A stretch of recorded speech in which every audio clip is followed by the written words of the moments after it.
So, good afternoon everybody. Myself आचार्य Vishvendra. Physics के question solve करते समय जो कॉम्प्लेक्सिटीज़ आती हैं उस पे ये नेक्स्ट वीडियो है मेरा. तो मेरे पहले वीडियो में मैंने आपको बताया था कि जब भी हम कोई मान लीजिए कोई क्वेश्चन है तो इस क्वेश्चन का जब हम आंसर लाने की कोशिश करते हैं तो आंसर में मान लो 4 स्टेप्स हैं. तो क्वेश्चन से आंसर तक जाने की जो प्रक्रिया है, इस प्रक्रिया में हमारे ब्रेन के लगभग सारे पार्ट्स ही यूज़ होते हैं. जैसे एक तो मेमोरी यूज़ होगी, विजुअलाइजेशन यूज़ होगा, कल्पनाएं, विजुअलाइजेशन, एनालिसिस यूज़ होगी. तो ये इतनी प्रक्रियाएं हमारे मन मस्तिष्क में घटित होती हैं कि अगर ये प्रक्रियाएं व्यवस्थित न की जाएं, इनको सही से एग्जीक्यूट ना किया जाए एक के बाद एक, तो हमारा मन मस्तिष्क तंत्र विचलित हो जाता है. आप ऐसे समझें इसको कि हमें मान लो 4 काम करने हैं, तो ये काम सीरीज में होने चाहिए. सीरीज मतलब पहले काम नंबर 1, 1 के बाद 2, 2 के बाद 3, 3 के बाद 4. तो व्यवस्थित रूप से कार्य करने का प्रक्रम जो पैटर्न है वो ये है. लेकिन सामान्यतः क्या होता है, जब छात्र किसी सवाल को हल करता है तो उसका ये पैटर्न नहीं बन पाता. कभी वो सोचेगा मैं मेमोरी यूज़ करके सवाल कर लूँ, मुझे एकदम याद आ जाए कि ये सवाल का उत्तर क्या था. कभी वो उसको विश्लेषण करके, एनालिसिस करके सॉल्व करेगा. एनालिसिस करेगा तो फिर विचार आएंगे, विचार आएंगे, विचार के साथ भावनाएं आएंगी. अब वो उन भावनाओं पे नियंत्रण करेगा, नियंत्रण करेगा तो अपने को उलझा हुआ अनुभव करेगा. अगली चीज़, अब वो उलझ गया, इस बात में उलझ गया तो ये प्रक्रिया जो है ये आपने इसमें डिस्टरबेंस क्रिएट कर दिया, इसको विचलित कर दिया आपने. वो फिर से रिट्राई करेगा, फिर से मेमोरी यूज़ करेगा, एनालिसिस यूज़ करेगा, भावनाओं पे नियंत्रण करेगा. तो वो एक सिस्टम फॉलो करने की बजाय एक विचलन की स्थिति में रहता है. जैसे 1 2 3 4 स्टेप हैं, तो वो 1 2 3 4 ऐसे ना जाके कभी 1 से 3 जाएगा, कभी 1 से 4 जाएगा, कभी 2 से 4 जाएगा.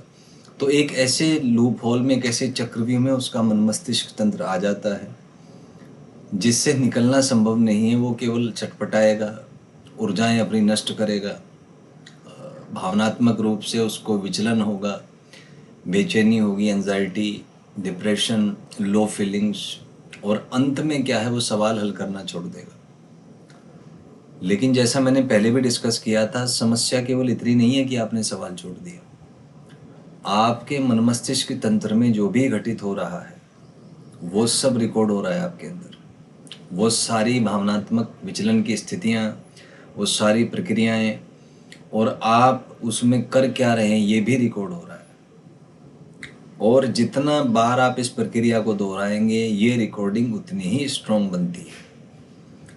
तो यदि ये प्रक्रिया आपने एक बार ठीक से बना ली पूरी, 1 से 2, 2 से 3, 3 से 4, एक बार ठीक से प्रक्रिया ये घटित हो गई, तो फिर ये आपके ऑटोमेटिक मेमोरी, अनकॉन्शियस माइंड में चला जाता है और वो ठीक प्रक्रिया ही आप में घटित होती है.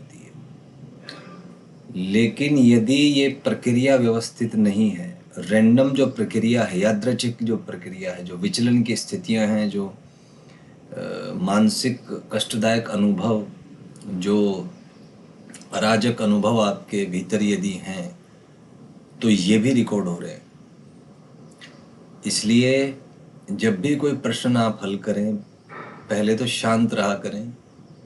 जीवन में मैंने यही अनुभव किया है कि यदि आप कुछ विशिष्ट प्राप्त करना चाहते हैं, ऐसा कुछ जिससे लंबे समय के लिए आपको सुख और आनंद प्राप्त हो, तो बहुत ज़्यादा उत्तेजित अवस्था में ना रहें, क्योंकि बहुत ज़्यादा उत्तेजित होने से आपकी ऊर्जा क्षीण होती है. और उत्तेजन की अवस्था में जो चेतना है वो एक क्षणिक रूप से ऐसी मानसिक अवस्थाएं प्राप्त कर लेता है जिसका कई बार आपके परिणाम पे बहुत अच्छा असर भी पड़ सकता है, लेकिन कई बार बहुत बुरा असर भी पड़ता है, क्योंकि भावनाओं का जो परिमाण है वो तो अधिक हो गया उत्तेजना की अवस्था में, लेकिन इसकी दिशा परिवर्तित हो जाती है। और जितनी पॉजिटिव या धनात्मक भावनाएं आप अनुभव करते हैं, संभावना है कि उतनी ही ऋणात्मक भावनाएं भी आपको अनुभव होंगी। तो जो एक्सट्रीम्स इमोशंस हैं, जो एकदम आप कह सकते हैं अत्यंत उत्तेजित जो अनुभव हैं, वो लंबे समय के हिसाब से ठीक नहीं होते। जीवन एक सतत प्रक्रिया है और इसमें मध्य मार्ग ही उचित होता है, जो गौतम बुद्ध ने बताया था कि कुछ भी आप जीवन में प्राप्त करना चाहते हैं तो उसके लिए उत्तेजित अवस्था के स्थान पर एक मध्यम मार्ग ही उचित होता है, क्योंकि मध्यम मार्ग सरल है और पॉजिटिव नेगेटिव को आप मैनेज कर सकते हैं। जो उत्तेजित अवस्थाएं हैं उसमें पॉजिटिव अगर हो गया तो आप बहुत हद से ज़्यादा कुछ प्राप्त करेंगे बहुत क्षणिक समय में, लेकिन इसका उल्टा भी ठीक है। यदि वो भावनाएं उनकी दिशा यदि ऋणात्मक हो गई तो जो कुछ आपके पास है उसको गंवाने में भी क्षण मात्र का ही समय लगेगा। अतः उत्तेजित अवस्थाएं दीर्घ समय के लिए यदि हम बात करें, लॉन्ग टाइम के लिए अगर बात करें तो ठीक नहीं होती। लॉन्ग टर्म वही चीज़ें चल पाती हैं जो मध्य अवस्थाओं में ही हमने प्राप्त की हैं। तो इसलिए अपनी भावनाओं पे थोड़ा सा नियंत्रण रखने का अभ्यास करें। कोई सवाल आपसे हल हो गया तो बहुत ज़्यादा उत्तेजित ना हो, बहुत ज़्यादा खुश ना हो। ये ना सोचे कि आप सर्वज्ञ हो गए, परम ज्ञानी आप हो गए। और यदि सवाल नहीं होता है तो विचलित भी ना हो, ऐसा ना सोचें कि आपको कुछ भी नहीं आता। ऐसा कोई भी नहीं है जो सर्वज्ञ हो। महाकाल के अतिरिक्त कोई भी सर्वज्ञ नहीं है।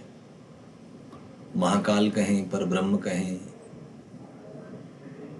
शून्य कहें, वही एक पूर्ण है, उसके अतिरिक्त सभी अपूर्ण हैं और सतत विकास की प्रक्रिया में। तो मेरा छात्रों से जो मैं समझ पाया हूँ जीवन को अब तक, वो ये है कि एक मध्य मार्ग के अनुसार आप काम करें। बहुत ज़्यादा खुश भी ना हो यदि सवाल आपसे हो जाता है, और बहुत ज़्यादा दुखी भी ना हो यदि सवाल नहीं होता है।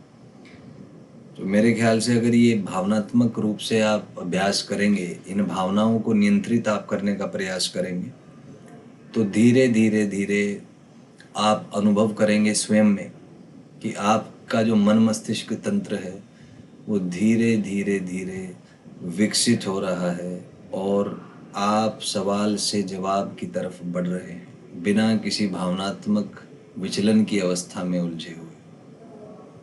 पर इसमें समय लगता है। लगभग आप एक औसत यदि छात्र हैं, औसत बुद्धिमत्ता स्तर के, तो लगभग 21 दिनों का समय आपको लगेगा।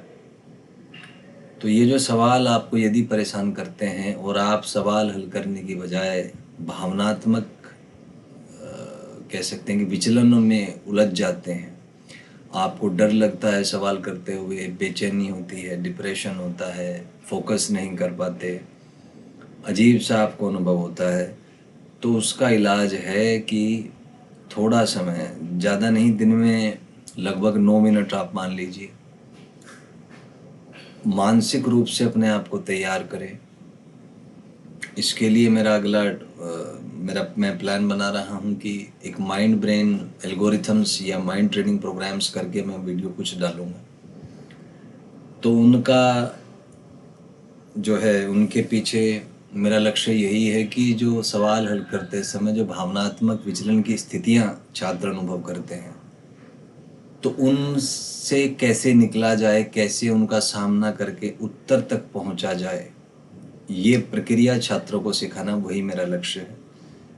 कुल मिला के बात ये है कि जो माइंड ट्रेनिंग प्रोग्राम्स हैं उनका उद्देश्य है कि जब आप क्वेश्चन सॉल्व करें तो आप क्वेश्चन से आंसर की तरफ वाले रास्ते पे काम करें, बीच में ना उलझें। तो इसके लिए मैं कुछ वीडियोस बनाने वाला हूँ आगे। बाकी नेक्स्ट वीडियो में आपसे बात करूँगा।